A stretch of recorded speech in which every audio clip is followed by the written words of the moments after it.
Ang kwentong ito ay hango sa totoong buhay. Mula ito sa isa nating kabayan na itago na lang natin sa pangalang Jomar. Taong 1985, 13 Martires, Cavite. Lumaki sa isang pamilyang naglilingkod sa simbahan nitong si Jomar. Ang ama ay lay minister sa simbahan at ang nakakatandang kapatid na itago na lang natin sa pangalang Manuel, ordinaryong pare. Ito ang kasalukuyang kura paroko ng kanilang parokya. Pinili ni Manuel na paglingkuran ang sariling parokya dahil na din sa dito na ito nagkaisip. Nahubog ang pananampalataya ng binata sa loob ng 4 na sulok ng parokya ng Kristong Hari. Hanggang sa nagkaroon nito ng pagkakataong pumasok sa seminaryo, kalaunan ay natanggap ang pangarap na maging isang pare. Nang magkaisip si Jomar, pinasok naman ito ng ama bilang sakristan. Sa haba ng panahong naglilingkod ito, marami nang natutunan ang binata. Mas madalas nitong kasama ang mga kaibigan ng kanyang ama. Karamihan sa mga ito ay may kaalaman sa lihim na karunungan. Sa murang edad, nakakarinig ng mga nakakamanghang kwento ang binata tungkol sa mga medalyon at iba pang tangang gamit ng mga nakakatandang nakakasalamuha. Alam mo, Jomar, mas maganda ang may kaalaman sa ganitong mga bagay. Proteksyon din ito laban sa mga masasamang tangka. Maniwala ka o hindi, maraming nagkalat na mga taong may kaalaman sa kaliwa, hindi ba? Wika ng isa sa mga kaibigan ng tatay ni Jomar na itago na lang natin sa pangalang Mang Narsing. Pwede ba paring Narsing? Huwag mo ngang pinupuno ng mga ganyang kwento ang isip ni Jomar. Mamaya, kulitin ka ng kulitin ng batang yan. Tugon ng ama ni Jomar na ang pangalan ay Mang Andres. Nabanggit niyo, Manong Narsing, kaliwa? Ano pong ibig sabihin nun? Tanong ni Jomar. Nako, ayan na nga bang sinasabi ko? O siya paring Narsing, iyong-iyo na ang entablado. Jomar, huwag ka masyadong magpapagabi ha. Mauna na ako at baka magalit ang nanay mo. Pareho tayong nasa galaan. Sasalubungin tayo ng lumilipad na kaldero. Wika ni Mang Andres. Opo tay, maya-maya po uuwi na rin ako. Tugon ni Jomar. Teka, nga ba yun? Nasaan na nga ba tayo? Alam ko na. Nagtatanong ka tungkol sa kaliwa. Ang mundo ay may 2 panig. Kaliwa at kanan. Taas at ibaba. Ang kaliwa ay sumisimbolo sa kasamaan. At ang kanan naman, kabutihan. Ganon din ang taas at ibaba. Langit at lupa. Ang mga kaalamang nandito sa mundo ay nagmula sa magkabilang panig. Gaya ng mga kaalaman ng Diyos o mas kilala natin sa tawag na lihim na karunungan. Nahati din sila sa 2 bahagi, mabuti at masama. Wika ni Mang Narsing. Alin po yung mas malakas? Alin po yung mas makapangyarihan? Wala namang mas malakas kaysa sa isa. Nasa tao kung paano niya ito gagamitin. Hindi mahalaga ang pinagmula ng kakayahan, kundi sa kung ano ang paggagamitan mo nito. May ilang kalamang mula sa kaliwa ang nagagamit para makapanggamot. Ngunit may mga tao ding may kinalaman mula sa kanan na ginagamit ang kapangyarihan para manglamang at manakit ng kapwa.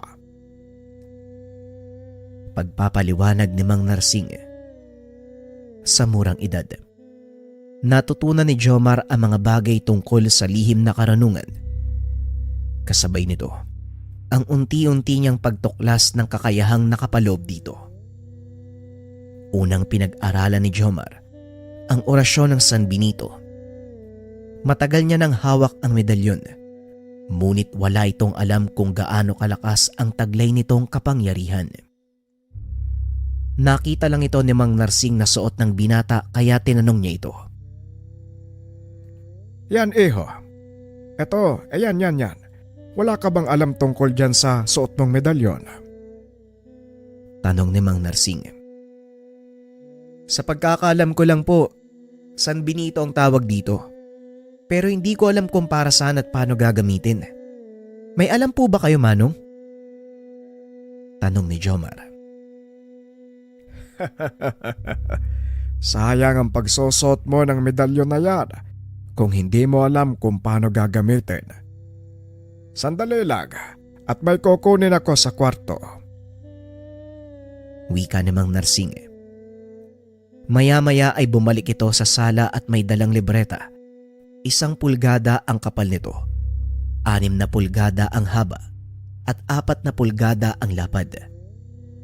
Nakalimbag sa harapan ng libreta ang imahe ng San Benito. Ano naman po yung laman ng libretang yan? Tanong ni Jomar. Ito ang libreta ng mga dasal ng San Benito. Lahat ng nilalaman nito ay impormasyon kung paano mong papaganahin ng medalyon. Kung hindi mo lamang pagbigkas ng mga dasal, magpaturo ka ng mga salitang Latin sa Kuya Paulo mo. Paniguradong marunong siya. Tugon ni Mang Narsing. Sinunod ni Jomar ang payo ng matanda. Saktong kakatapos lang makipag-usap ng nakakatandang kapatid sa mga tao nang dumating siya sa parokya. O Jomar, may kailangan ka ba? Wika ni Padre Paulo. Oo kuya, may kailangan ako eh. Ay, Padre Paulo pala. Kailangan ko ng tulong mo eh. Turuan mo naman akong magbasa at magsalita ng Latino. Wika ni Jomar at biglang tumawa ang pare. Nagulat ito sa kailingan ng kapatid. Para saan naman? Saan mo gagamitin ang salitang Latin? Tanong ni Padre Paulo. Gusto ko po kasing maunawaan yung mga nakasulat sa libro na to. Tugon ni Jomar. Sabay pakita ng hawak na libreta ng kapatid. Eto ba? Teka, aklat ng San Benito to ah. Saan mo nakuha to? Muling tanong ni Padre Paulo. Kay Manong Narsing po. Nakita niya kasing suot ko yung San Benito eh. Tinanong niya ako kung alam ko ba daw kung paano ko gagamitin. Tapos saya nang binigay niya sa akin eh. Wika ni Jomar. Ang libretang ito ay naglalaman ng makapangyariang dasal. Kailangan mong magdebosyon sa medalyon. Kung gusto mo itong mapagana ng maayos ha. Pero Jomar, uunaan na kita. Hindi biro ang pagdedebosyon. Kailangan mong paglaanan ng oras at buhay ang gawaing ito. May ilang bagay ding pinagbabawal ang pagdedebosyon. Sigurado ka bang handa mong harapin ang lahat ng yun? Tanong ni Padre Paulo. Ang totoo kuya, hindi ko alam kung kaya ko eh. Pero gusto ko talagang malaman kung totoo ba yung sinasabi ni Mang Narsing. Kaya pakiusap kuya, turuan mo na ako. Wika ni Jomar. Napailing na lang ang pare. Wala itong magagawa kung hindi turuan ang kapatid dahil alam niyang patuloy lang siyang kukulitin ito. O siya, sige, tuturuan na kita. Pero wag na wag mong sasabihin kay tatay ang tungkol dito ha. Siguradong makakarinig ako ng pangaral dun eh. Muling wika ni Padre Paulo. Sumang-ayon naman ang binata at upang walang makaalam ng ginagawa ni Jomar, doon ito pinatira ng nakakatandang kapatid sa simbahan. Alam ni Padre Paulo na mahirap ang pagdaraanan ng binata, kaya naman nagpa siya itong gabayan. O yan, may sarili ka ng kwarto at altar. Diyan mo gawin ang pagdarasal at pagdedebosyon mo. 49 na araw, Jomar. Kailangan mong sundin ang mga alituntuning ibibigay ko sa iyo. Kung hindi, masasayang ang lahat at walang mangyayari sa sakripisyo mo. Pangaral ni Padre Paulo sa kapatid. Matyaga namang sinunod ni Jomar ang sinabi nito. Bagaman nahihirapan, hindi sumuko ang binata at nagpatuloy itong matuto hanggang sa tuluyan niyang matapos ang debosyon. Kuya, parang wala namang nangyari ah. Ganun pa rin yung pakiramdam ko eh. Pero lalong gumaan yung pakiramdam ko dito sa suot kong medalyon. Halos hindi ko na nga siya nararamdaman eh. Wika ni Jomar. Yun ay dahil naging isa na kayo ng medalyon. Isang paraan ang kailangang gawin para malaman natin kung mapapagana mo na yan. Halika, sumama ka sa akin. Tamang-tama, may pupuntahan akong sinasapian umano ng demonyo. Tignan natin kung may natutunan ka sa 49 na araw mong debosyon. Wika ni Padre Paulo. Isinama nito si Jomar sa tahanan ng isa sa kanilang kababayan. Hindi akalain ng binatang maging ang mga ganitong uri ng suliranin kinakarap na ng kapatid. Ilang minutong nakalipas, narating nila ang tahanan ng sinasabi ni Padre Paulo. Nagulat si Jomar dahil naroon din si Mang Narsing. Mabuti naman at dumating ka na, Padre. Hindi na namin kayang pigilan kung anumang sumapi sa katawan ng babaeng yan eh. Masyadong malakas. Kahit ang pinatawag nilang albularyo ay tumakas. Wika ni Mang Narsing. Sumilip si Jomar sa loob ng tahanan. Nakita nito ang isang babaeng nakagapos. Teka, sandali lang ho. Bakit kailangan mong igapos, Mang Narsing? Tanong ng binata. Hindi to kagad pinansin ng matanda dahil nakatuon ang atensyon nito sa pakikipag-usap sa pare.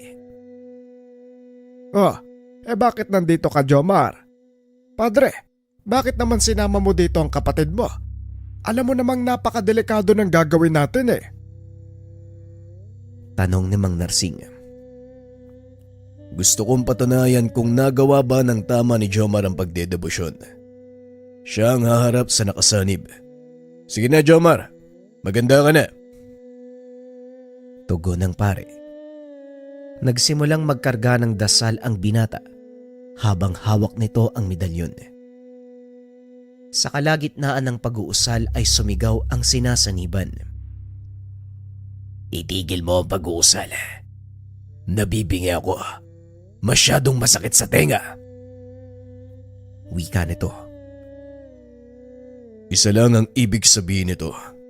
Napapagana ng maayos ni Jomar ang mga dasal. Ito ang natural na reaksyon ng masasamang elemento sa tuwing naririnig nila ang basag ng mga letra sa likod ng San Benito. Ituloy mo lang, Jomar. Huwag na huwag kang hihinto. Wika ng pare sabay pasok ng tahanan. Nilapitan nito ang pasyente. Nag-usal ng mga dasal sa salitang Latin. Itinuloy ni Jomar ang pag-uusal. Nilapitan naman ito ni Mang Narsing upang ituro ang ilan pang sekreto ng 7 krus ng San Benito. Ang 7 krus ng San Benito, Jomar. Gamitin mo ang mga dasal na yon upang tuluyang lumakas ang otoridad ng kapatid mo. Wika ng matanda. Ngunit inawat ito ni Padre Paulo. Sandali lang, Mang Narsing. Jomar, halika. Lumapit ka dito. Wika ng pare. Lumapit naman ang binata. Nagulat ito sa sumunod na ginawa ng kapatid. Kuya, anong ginawa mo? Bakit mo kinalagan yung pasyente, kuya? Wika ni Jomar. O bakit? Natatakot ka ba, Jomar? Gamitin mo ang lahat ng natutunan mo. Subukan mong utusan ang demonyong nasa loob ng katawan ng babaeng to. Wika ng pare. Bagaman natatakot, sinubukan ni Jomar ang sinabi ng kapatid. Hinawakan ni Padre Paulo ang kamay nito. Itinapat sa noo ng pasyente. Ngayon, anong susunod mong gagawin? Tanong ng pare. Lumipat ka ng pwesto kuya. Hawakan mong mabuti ang kamay ng pasyente. Kung ayaw mong pareho niya tayong makalmot. Wika ng binata. Matapos ay nagsimula na itong banggitin ang basag sa mga letra sa harap at likod ng medalyon. Sa bandang huli, binanggit nito ang isa sa pinakamakapangyarihang susi. Vade, Retro Satana, Yeshua Hamazaya. Biglang nanigas ang katawan ng pasyente. Tuluyan nitong bumagsak sa higaan. Tumahimik ang paligid.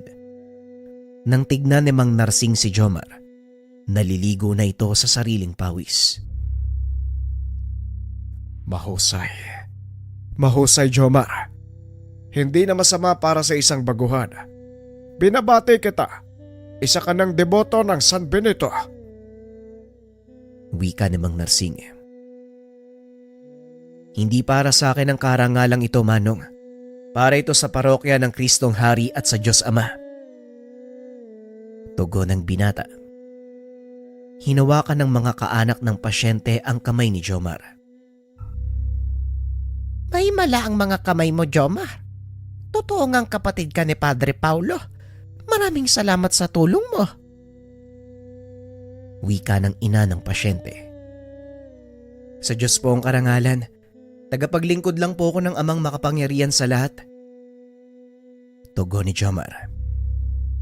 Matapos ang pakikipag-usap ng mga magulang ng pasyente, nagpaalam na ang tatlo. Habang nasa daan, tinanong ni Jomar kung ano ang nangyari at sinapian ng demonyo ang pasyente.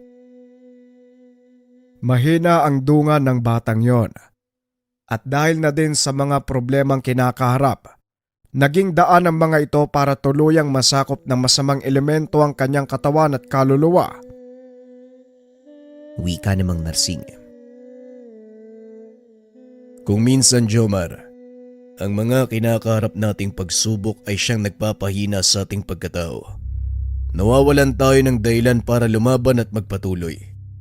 Ito naman ang inaantay ng mga demonyo.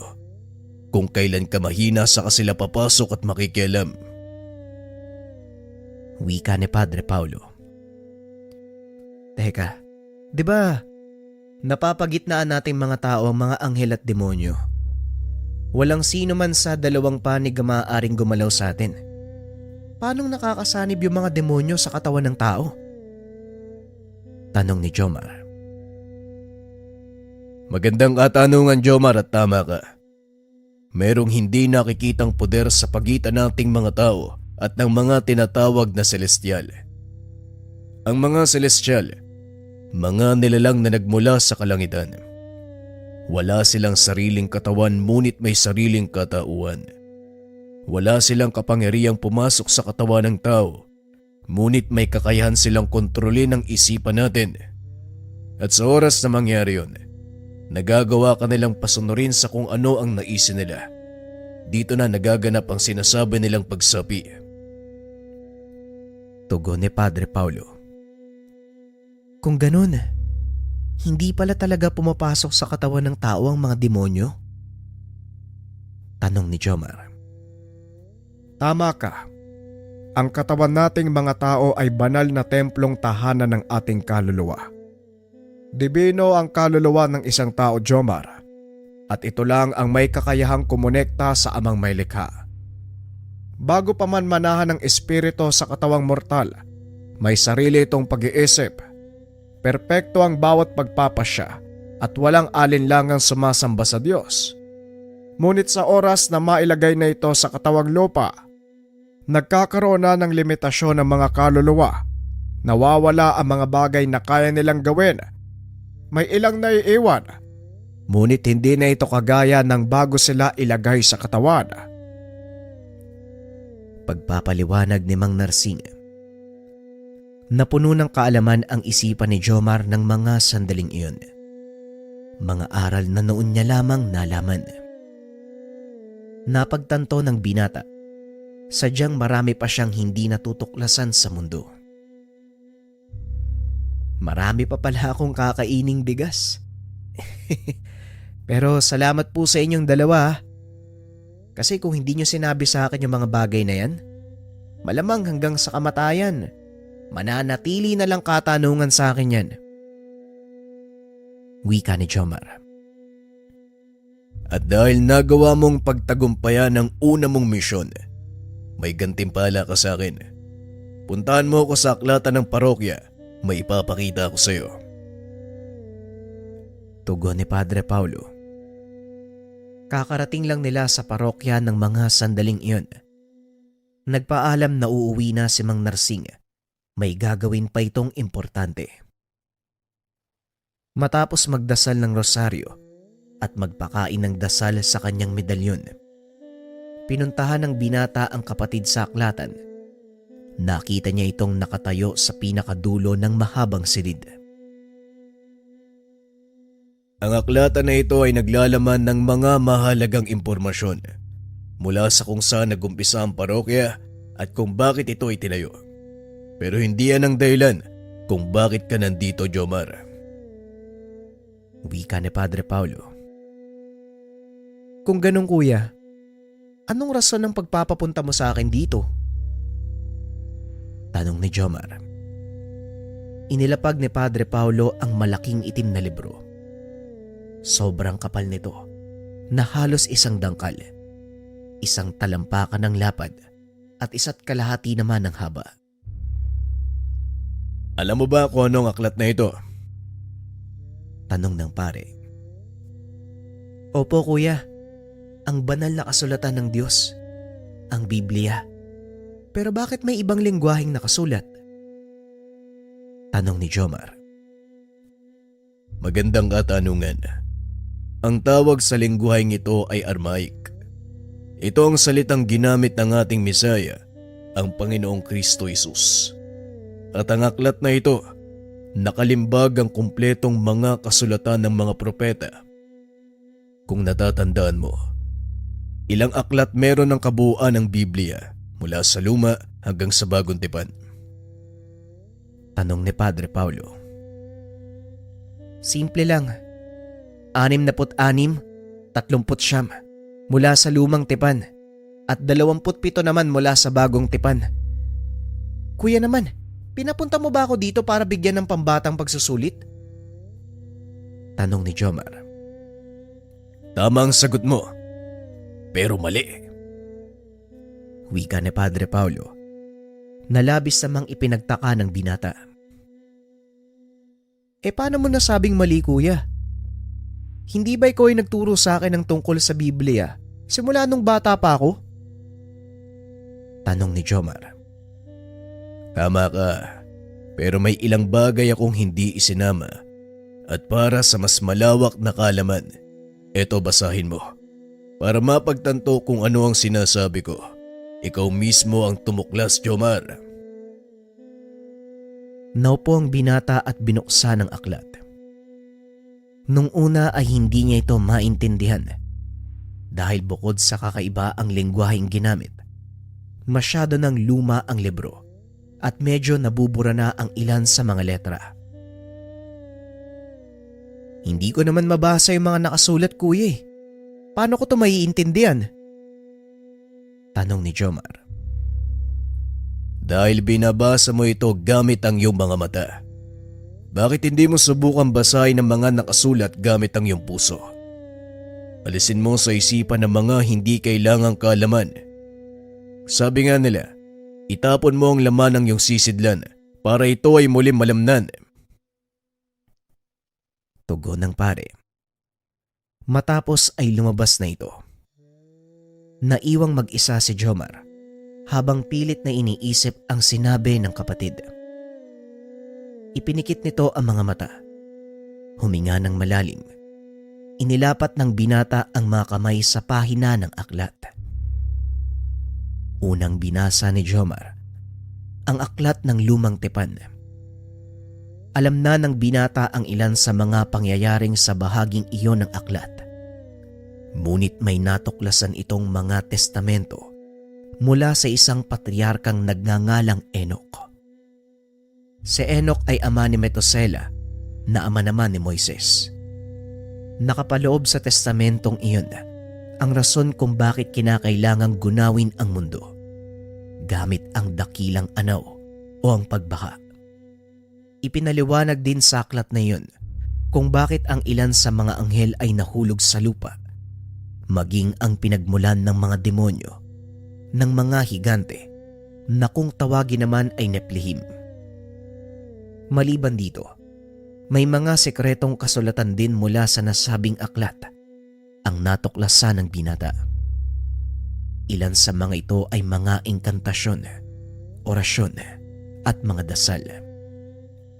Dali-daling isinara ni Jomar ang aklat dahil nakaramdam ito ng kakaibang kilabot. Maya-maya pumasok si Padre Paulo na may dalang isang baso ng tubig. O ito, inumin mo. Alam kong kakailanganin mo yan. Ano, may natuklasan ka na ba? Tanong ni Padre Paulo. Marami kuya sa palagay ko. Hindi ko na itutuloy pa. Kasi yung mga kalamang ito, hindi na pwedeng ipakalat pa sa nakararami. Tugon ni Jomar. Yan mismong dahilan kung bakit tinanggal sa bagong bersyon ng Biblia ang aklat ni Enoch. Naglalaman ito ng mga makapangyarihang salita, kagaya na lang ng parisukat ng Sator, tatsulok ng Trespico Roma at marami pang iba. Wika ni Padre Paulo. Nang mga sandaling iyon, mas naunawaan ng binata ang lahat ng tungkol sa lihim na karanungan. Dahil dito mas lalong ipinag-ibayo ni Jomar ang pag-aaral para mapangalagaan ang taglay na sikreto. Ngayong alam mo na ang katotohanan, patuloy ka na lang lalakas. Hindi ko na din kailangan sabihin sa'yo na maging mabuting tao ka dahil alam ko naman yun. Pero mag-iingat ka dahil marami ang maghahangad na subukin ang kakayahan mo, lalo na ang may kaalaman sa kaliwa. Pangaral ng nakakatandang kapatid. Fast forward tayo ng ilang taon. Nagtapos ng sekundarya si Jomar. Piniling mag-aral ng kolehiyo sa isang pamantasan sa Maynila. Dito naranasan ng binata ang unang pakikipagtuos sa kapwa may alam. Papalabas ng kwarto nakasalubong nito ang isang dalaga. Normal lang ito sa paningin ni Jomar. Ngunit nang makalabas ng tuluyan ang binata, nakaramdam ito ng matinding sakit ng ulo. Ang pagkakamali mo, masyado ka nagpapakampante. Anong akala mo? Ikaw lang ang may alam? Tanong ng dalaga. Dali-dali namang nag-usal ng pangkalasang binata. Nagtaas siya ng depensa. Pasensya na pero hindi ko alam kung anong ibig mong sabihin. Hindi nga kita kilala eh. Wika ni Jomar. Kung sa bagay, bago ka nga pala dito no? Kaya wala kang alam. Pero wag mong isiping maghahari ka sa paaralang ito. Dahil lang sa may alam ka sa lihim na karunungan ha. Tandaan mo, hindi lang ikaw ang marunong magbato ng mga dasal. Tugon ni Luna. Alam kong may kaalaman ka. Kaya nga ako tinamaan ng binato mong tigalpo eh. Pero ang tanging intensyon ko ay pumasok sa eskwela. Wala akong pake sa mga sinasabi mo at isa pa, bakit ko naman papangaraping maghari dito? Wika ng binata sabay lakad palayo. Ilang beses pa siyang sinubukang tigalpoy ng dalaga. Ngunit hindi na ito tumalab dahil sa lakas ng depensang taglay ni Jomar. Hindi pa tayo tapos, tandaan mo yan. Magkikita pa tayo. Huminto sa paglalakad si Jomar. Hinarap ang dalaga. Kung gugustuhin ko, dapat kanina ka pa nakaluhod eh. Sa ginawa mong pagtigal po sa akin ng paulit-ulit kahit wala naman akong ginagawa sa'yo. Nasa akin ang lahat ng dahilan para gantihan ka. Pero hindi na kita papatulan kasi halata namang wala kang alam sa kung anong pinaggagawa mo. Ngayon, kung gusto mo talaga ako makasagupa, ikaw ang bahala. Pagbibigyan kita sa ngayon pero sa susunod, Makikita mo kung anong kaya kong gawin. Wika ni Jomar. Pagkawi nito sa tahanan, saktong naroon na si Padre Paulo. Kausap nito ang kanilang ama. Lumapit ang binata upang magmano. Kumusta ang araw mo? Parang pagod na pagod ka. Tanong ni Padre Paulo. Opo kuya eh. Ang hirap hanapin ng mga kwartong papasukan ko. Dumagdag pa yung... Hindi na naituloy ang sasabihin dahil nakikinig ang ama. Ano yun? Ano yung dumagdag, Jomar? Tanong ng nakakatandang kapatid. Yung mga kaklase ko kuya. Oo, tama yun nga. O siya, magpapahinga na po muna ako ha. Hindi na pala ako kakain tay. Busog na ako eh. Tugon ng binata. Ramdam ni Padre Paulo na may kakaiba sa kapatid. Kaya naman sinundan niya ito sa kwarto. Ano yun? Magsalita ka. Alam kong may kakaibang nangyari. Tanong ni Padre Paulo. Kasi may nakilala ako sa eskwela. Babaeng may kaalaman din sa lihim na karunungan. Pero hula ako sa kaliwa eh. Tinigalo po ako. Pero swerte lang dahil mahinang dasal yung ginamit niya. Kaya nagawa kong kalasin at nakapagtaas pa ako ng depensa. Wika ni Jomar. Maraming may kaalaman sa pamantasan na yun. Tandaan mo, iba't ibang probinsya dito sa Luzon ang pinagmulan ng mga yan. Maaari kang makasagupa ng mga mambabarang, mangkukulam, kahit aswang. Pero ang pinakawag mong susubukang kalabanin, ang mga wikan. Babala ni Padre Paulo. Wikan? Ano yun? Ngayon ko lang narinig yun kuya. Tanong ni Jomar. Sila ay uri ng mangkukulam na merong kakayahan na kumonekta sa kalikasan. May hahalin tulad sila sa mga babaylan na may sariling alam na orasyon. Hindi kagaya mo, ang kanilang mga dasal ay hindi kinuha mula sa karunungan ng Diyos. Malakas ang kapangyarihang taglay ng isang ganap na wikan. Sa pamamagitan lang ng salita, maaari kanyang paluhurin, lalo na kung mahina ang depensa mo. Pagpapaliwanag ni Padre Paulo. Dito na kinabahan si Jomar dahil wala siyang nakitang anumang medalyon na suot ang nakilalang dalaga. Naku po, mukhang naloko na. Wala akong nakitang medalyon o mutya dun sa babae kanina eh. Hindi kaya isa siyang wikan? Wika ni Jomar. Medyo kinabahan na rin ang nakakatandang kapatid. Kaya naman nagpa siya itong sama ng binata sa paaralan upang masigurado ang kaligtasan. Ngunit nasorpresa si Jomar sa natuklasan.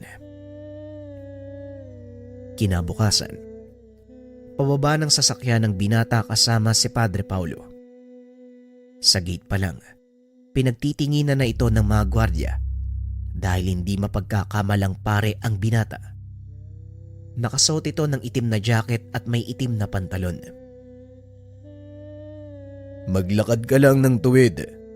Huwag mong pansinin ang mga tao sa paligid. Wika ni Padre Paulo. Ayos ka din kasi kuya eh. Bakit hindi ka nalang nagsuot ng sutana?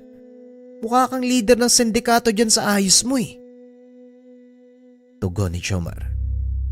Mas mabuti ng ganito nang hindi ako makikilala. Biglang naalala ng binata na dito din nagtapos ng 4 na taong kurso ang nakakatandang kapatid bago magpatuloy sa seminaryo.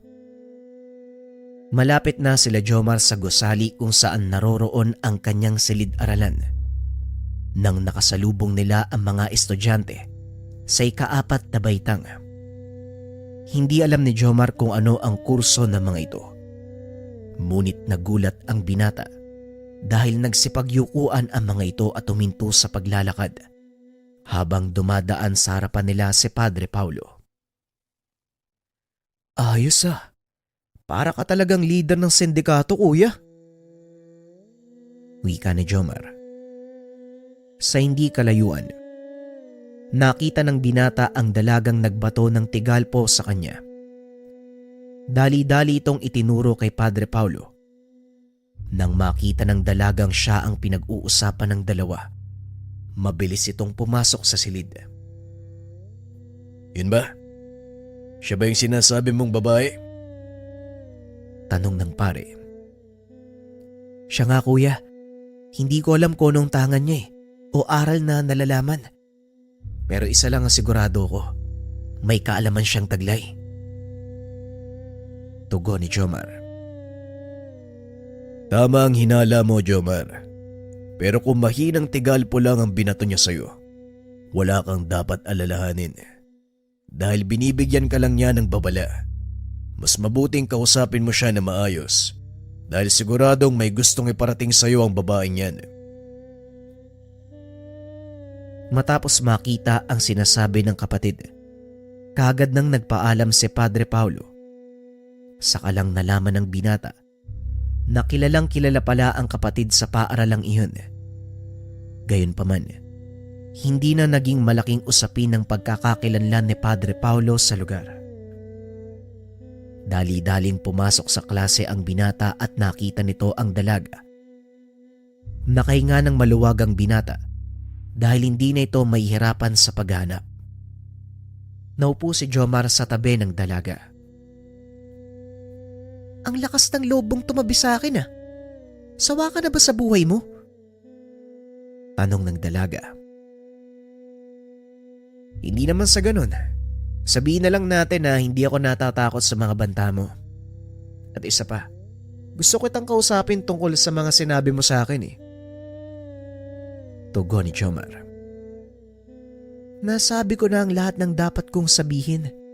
Kung talagang matigas ang ulo mo, patuloy kang makikipag-usap sa akin. Desisyon mo yan. Huwag mo kong sisisihin kung mapapahama ka man. Wika ng dalaga. Nagtataka nga ako kung bakit mo sinasabing mapapahamak ako.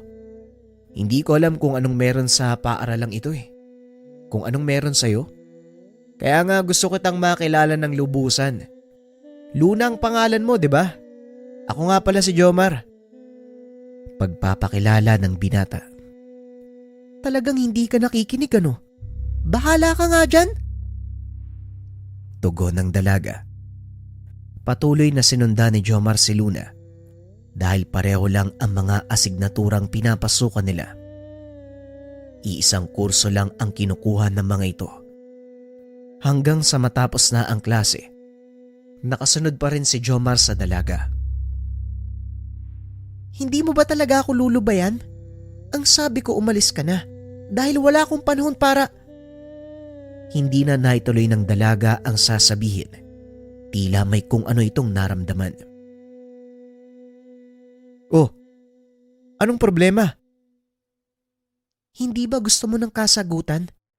Ayan na, paparating na sila. Tugon ng dalaga. Napalingon si Jomar sa direksyong tinititigan nito. Nakita ng binata ang grupo ng kabataan. Pangkaraniwang uniforme lang ang suot ng mga ito. Ngunit ramdam ni Jomar ang kakaibang presensyang bumabalot sa kanila. Luna, mukhang nakakita ka ng bagong kaibigan ah.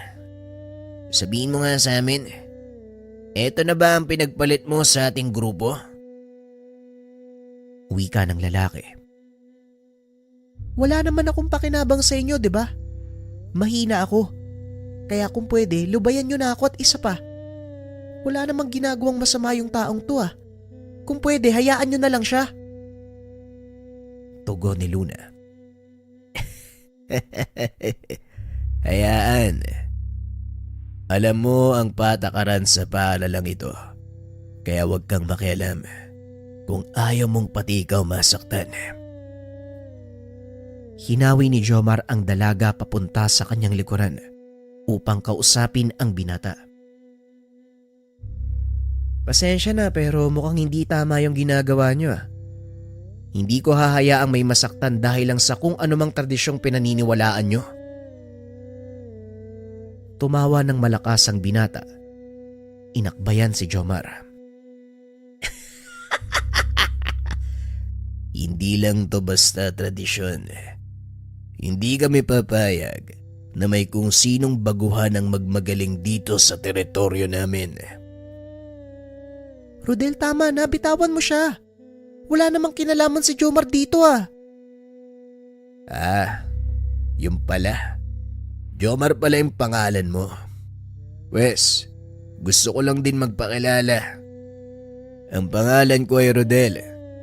Siguro naman, nasabi na ni Luna kung ano kami. Kaya kung ayaw mong maging miserable ang pananatili mo sa paaralang ito, sumunod ka sa patakaran namin. Gawin mo ang lahat ng sasabihin namin. Wika ni Rodel. Hinawakan ni Jomar ang kamay ni Rodel. Inalis sa pagkakakbay. Paano kung ayoko? Anong gagawin mo? Wika ni Jomar. Nanlaki ang mga mata ni Rodel nang maramdaman nito ang biglang pagtaas ng enerhiya ng binata. Napatras. Nagpa siyang umalis. Huwag kang mag-alala. Sasagutin ko yan sa susunod nating pagkikita. Tugon ni Rodel. Yan, ganyan nga, umalis kayo. Palibasa, mahihina ang pinagdidiskitan nyo eh. Wika ni Jomar. Sabay halik sa kanyang medalyon. Medalyon? Ang bunga kala ko kagaya kita. Wika ng dalaga. Sabi nila, antingero daw ang tawag sa mga kagaya kong may hawak na anting-anting. Ikaw, ano ba ang kaalaman mo? Tanong ni Jomar. Gaya nila Rodel, isa akong wikan. Pero hindi ako nakisama sa kanila eh. Mali ang ginagawa nila. Pasensya ka na kung sinubukan kitang saktan nung una nating pagkikita. Gusto ko lang sanang bigyan ka ng babala sa kung anong kakaharapin mo habang nandito ka sa pamantasan. Pagpapaliwanag ng dalaga. Huwag kang mag-alala. Nasabihan na ako ni Kuya Paolo bago pa man ako pumasok dito. Kaya alam ko mangyayari to. Tugon ni Jomar. Paulo? Yun ba yung kasama mo kanina, yung malaking tao? Nakasuot ng itim na damit? Oo, siya nga yun. Alam mo ba kung gaano kakilalang kapatid mo dito sa paaralan? Kanina hindi, pero ngayon alam ko na eh. O siya, tara uwi na tayo. Nga pala, saan ka nakatira? Baka pwede kitang idaan. May dala kasi akong motor eh. Hindi na. Malapit lang naman dito yung bahay ko Salamat na lang. Ganun ba? O sige, sabay na lang tayong lumabas. Naroon din kasi sa labas ng paaralan yung motor ko Pag-uusap ng dalawa. Nagpatuloy na sa pag-uwi ang dalaga at gaya ng sinabi nito, ilang metro lang ang tahanan ng dalaga mula sa paaralan.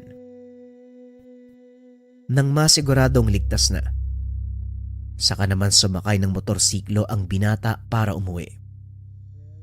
Kinabukasan, pangkaraniwang araw lang ito para kay Jomar. Wala namang nangyaring kakaiba. Ngunit ang ipinagtataka nito, hindi pumasok ng klase si Luna. Naisip ng binata na baka nahuli lang ng pasok. Kaso nga lang natapos na lang ang araw. Hindi niya nakita ang dalaga sa paaralan. Hindi na nagabalang magtanong si Jomar sa mga kaklase dahil wala rin namang masyadong nakakausap si Luna. Nang makalabas na ito ng paaralan, napansin ng binata ang pangkat nila Rodel. Palabas ang mga ito sa eskinita kung saan nakita ni Jomar na pumasok si Luna. Muli itong bumaba sa motor. Naglakad papunta sa eskinita. Sandali pang tumayo ang grupo kaya nagawang makalapit ni Jomar nang hindi namamalayan nila Rodel. Ano, Gian? Nagawa mo ba ang sinasabi ko? Baka mamaya pumalpak ka na naman Hindi tayo dapat magkamali.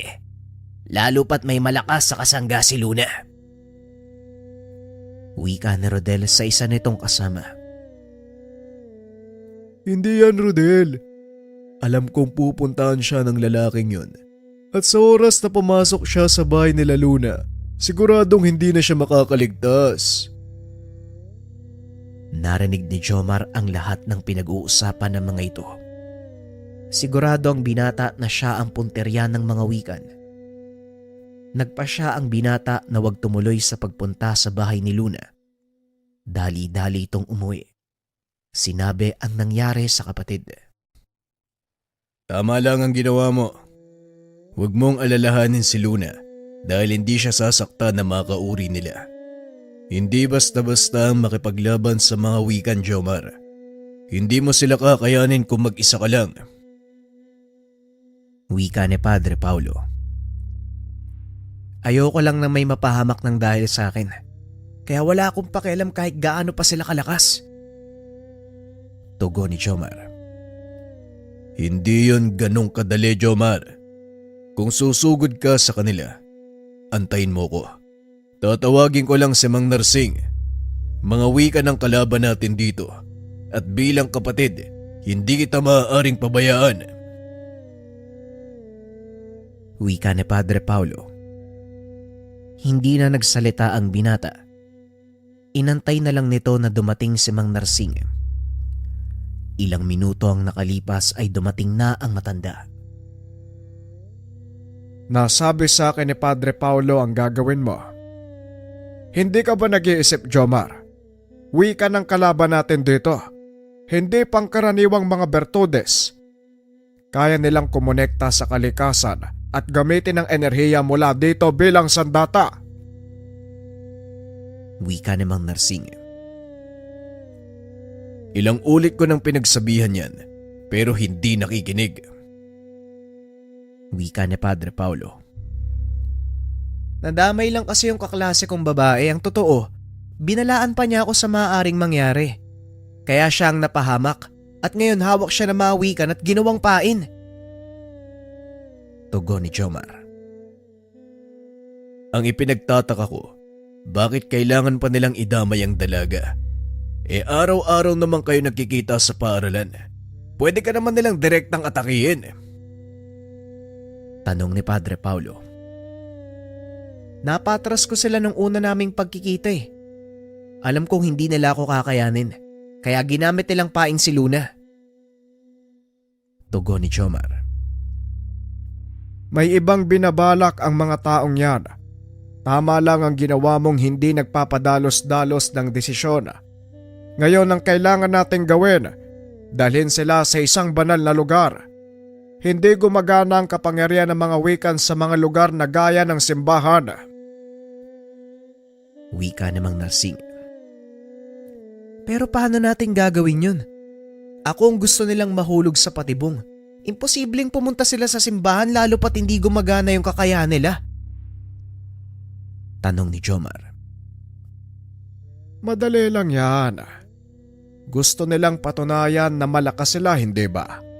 Pues, hamunin mo sila sa isang tagisan ng kakayahan. Tugon ni Mang Narsing. Hindi ako sigurado kung kakagat sila sa plano mo, Manong eh. Pero sige, susubukan ko. Wika ni Jomar. Wala ka nang magagawa. Kailangan mo yang gawin. Dahil kung ikaw ang pupunta sa kanilang balwarte, siguradong wala kang panalo. Tugon ni Mang Narsing. Nang gabing iyon ay nagpunta ang binata sa paaralan. At gaya ng inaasahan, naroon nga sila Rodel at ang ilan sa mga kaibigan nito. Mauta ka din pala, no? Akala ko kakagatin mo ang paing ko eh. Bueno, dahil nandito ka na lang din, wala na ako magagawa. Ano? Gusto mo bang makita ng buhay si Luna? Tanong ni Rodel. Ibang klase pala yung kaduwagan mo, no? Ginamit mo pa pati si Luna. Kung iisipin, magkauri lang kayo eh. Tugon ni Jomar. Ay, wala akong kauring mahina At isa pa, kailanman hindi naging parte ng aking kawan si Luna. Isa siyang mapagmataas na wikan na kung tutusin, wala namang magagawa ng nag-iisa. Wika na Rodel. Sa totoo lang, mas hanga ako kay Luna dahil nakayanan niyang humarap sa mundo kahit nag-iisa. Ikaw, nagtatago ka lang sa likod ng iyong mga kaibigan. Bakit? Hindi mo ba kayang lumaban ng sarili mo lang? Tanong ni Jomar. Dahilan para lalong magalit si Rodel. Napakayabang mo Bakit? Anong pinagmamalaki mo? Yang medalyon mo? Pwe, Wala yan sa kakayahan naming mga wigan. Tugon ni Rodel. Patunayan mo. Pumunta ka sa kapilya ng Kristong Hari. Aantayin kita doon bukas. Huwag kang mag-alala. Alam kong hindi gumagana ang kapangyarihan mo sa mga banal na lugar. Dumiretso kayo na mga kasama mo sa likod ng kapilya. Doon may bakanteng lote. Malayo na yon sa mismong simbahan at halos nasa gitna na ng gubat. Kaya malaya kang gawin ang gusto mo. Wika ni Jomar. Nagbabaka sakali itong kakagati ng kalaban ang kanyang hamon. O sige, kung yan ang gusto mo, pagbibigyan kita. Uy Rodel, nakalimutan mo ba? Banal na lugar ang kinakatayuan ng simbahan. Mapapahama ka lang. Pwede ba, Gian, huwag mo akong pakialaman? Masyado nang mayabang ang isang to Gusto ko siyang ilagay sa dapat na kalagyan. Pag-uusap ng dalawa. Napangiti naman si Jomar sa naging tugon nito. Hindi akalain ng binatang kakagatin nga ni Rodel ang kanyang pain.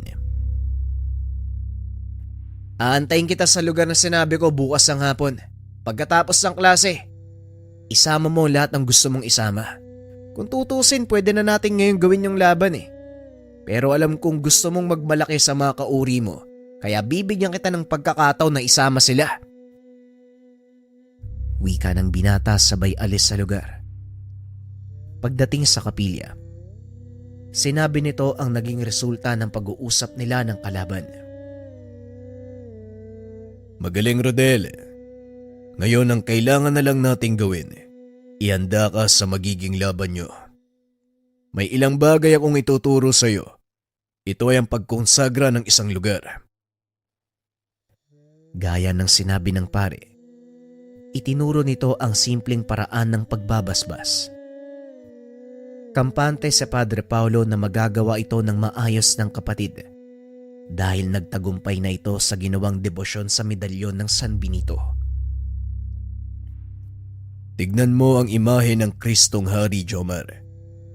Inilalarawan nito ang kadakilaan at walang hanggang supremasiya ng ating Panginoon. Gamitin mo ang kanyang poder upang magawa mong makonsagra ang pagdadausan nyo ng laban. Wika ni Padre Paulo. Noon lang nalaman ng binata na may poder at depensa din palang kasama ang dasal ng Kristong Hari. Maraming salamat kuya. Sa tinagal-tagal kong nagdadasal ng orasyon ng Kristong Hari, hindi ko napansin yung orasyong pampoder na kasama nito Tugon ni Jomar. Buong gabi niyang pinag-aralan ang dasal. Bagaman walang kasiguraduhan kung mapapagana ito ng lubusan. Malaki ang tiwala ng binata sa kanyang nakakatandang kapatid. Kinabukasan, pumasok ng paaralan ang binata. Normal na araw lang ito para sa kanya dahil gaya ng napag-usapan, hindi kikilos ang magkabilang panig hanggat hindi natatapos ang oras ng kanilang klase. Pagsapit ng hapon naunang umuwi si Jomar. Dali-dali itong pumunta sa parokya at inantay ang pagdating nila Rodel sa likod nito. Naroon na rin sila Padre Paulo, ngunit hindi nagpakita ang mga ito. Mas makakabuti kung hahayaan natin si Jomar na harapin ang labang ito. Bahagi ng kanyang pag-unlad ang pagharap nito sa ganitong uri ng pagsubok. Wika ni Mang Narsing. Alam ko, Manong, malaki din ang tiwala ko sa aking kapatid. Alam kong malalampasan niya ang ganitong uri ng pagsubok. Pag-uusap ng dalawa. Maya-maya ay natanaw na nila ang pangkat ng kabataang papasok sa lugar. Nakatayo lang si Jomar sa gilid habang inaantay ang grupo. Oh, medyo natagal lang kayo ah. Dami mong kasama. Talagang gusto magpasikat. Ano Rodel, tapusin na natin kaagad. O baka gusto mo pang makipaglaro? Siguro, maglaro muna tayo. Hindi masaya kung tatapusin kaagad kita eh. Wika ni Rodel. Huwag kang magpakampante. Hindi natin alam kung anong mangyayari sa mga susunod na sandali. Wika ng binata sabay usal ng mga dasal sa kanyang medalyon. Naglakad si Rodel papalapit sa binata habang kinukumpas ang mga kamay. Nagbubulong ng mga hindi maunawa ang salita. Naramdaman ni Jomar ang biglaang pagtaas ng enerhiya sa paligid ng katawan nito. Ngunit nanatiling kalmado ang binata. Ano, Jomar? Itutuloy pa ba natin to? Pwede ka namang sumuko eh. Wala namang mawawala sa'yo kung tatanggapin mong mahina ka. Tumawa ng malakas si Jomar sa sinabi ng kalaban. Kung alam mo lang, kung alam mo lang. Ay nako, bakit ba napakayabang mong tao ka? Tanong ni Jomar. Dahil may ipagmamayabang ako. Malakas ang loob kong magsalita. Dahil may napatunayan na ako. Eh ikaw, ano bang napatunayan mo? Tanong ni Rodel. May napatunayan o wala, hindi yun rason para ipagyabang mo kung anong meron ka. Wika ni Jomar. Sabay taas ng kanyang depensa. Kagad namang sumugod si Rodel. Nagulat si Jomar dahil hindi nito akalaing gagamit ng pisikal na atake ang kalaban. Mabuti na lang kahit papano, naturuan din itong makipaglaban ng kanilang ama. May bubuga ka rin pala ha? Pero tignan natin kung hanggang saan. Wika ni Rodel. Sabay kumpas ng kamay. Nanigas ang katawan ng binata dahil sa tigalpong binitawan ng kalaban. Ngunit nagawa niya itong kalasin. Yun lang ba ang kaya mo? Hindi mo man lang ako magawang galusan. Wika ni Jomar. Pilit nitong inuudyukan si Rodel na ilabas ang kanyang buong lakas. Dahil ito ang susi para gumana ang orasyong ibinalot niya sa lugar. Hindi nagtagal ay nadala sa pangbubuyo ni Jomar ang kalaban. Sinubukan pa itong awatin ng mga kasamahan ngunit hindi ito nakinig. Walang makikialam. Tatapusin ko ang laban na to kahit anong mangyari. Wika na Rodel. Akmang susugod na sana ito nang biglang binalot ng kung anong liwanag ang paligid. Unti-unting napalood si Rodel. Nakaramdam ng panghihina. Yan ang nagiging resulta ng hindi pakikinig sa mga kasama. Ngayon ako magbibigay sa'yo ng kondisyon. Pakawalan mo si Luna. Ipinapangako ko sa'yo, hindi ko tatanggalin ang kakayahan mo. Anong ginawa mo sa akin? Bakit hindi ko magamit ang kakayahan ko? Nasa loob ka ng poder ng Kristong Hari. Hindi mo magagamit ang iyong kapangyarihan hanggat hindi ko to ibinababa. Tatanggapin ko ang pagkatalo ko. Susunod ako sa kondisyon mo. Ngunit isa lang ang pakiusap ko. Huwag mong sabihin sa iba ang nangyaring ito.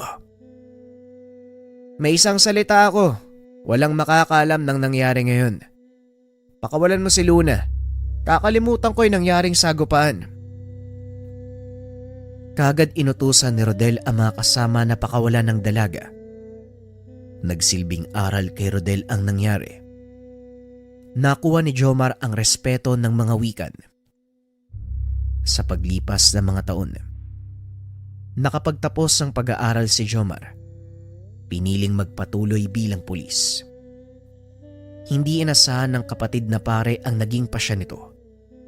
Ngunit wala silang magagawa dahil yon ang pangarap ni Jomar. Bagaman naging matagumpay sa pulis, hindi naman ito naging hadlang upang makapaglingkod siya sa kanyang parokya.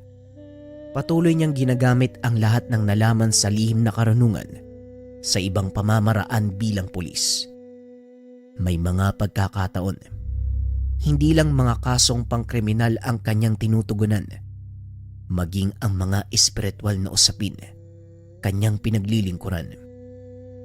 Pinagsabay niya ang bawat kaalaman upang makatulong sa lahat ng kapwa. Maraming humanga sa kakayahang taglay ni Jomar. Alam din ng mga naging kaibigan at natulungan niya na merong kakaiba sa taong ito. Hindi kayang gawin ng mga normal na tao ang mga napagtatagumpayan ni Jomar. Ngunit dahil sa kabaitan na ipinapakita ng binata, lahat ng kanyang natulungan, hindi na nagtatanong pa. Nagpapasalamat na lang sila sa naging tulong ni Jomar sa kanilang buhay. Isang pulis na tagapaglingkod ng Kristong Hari.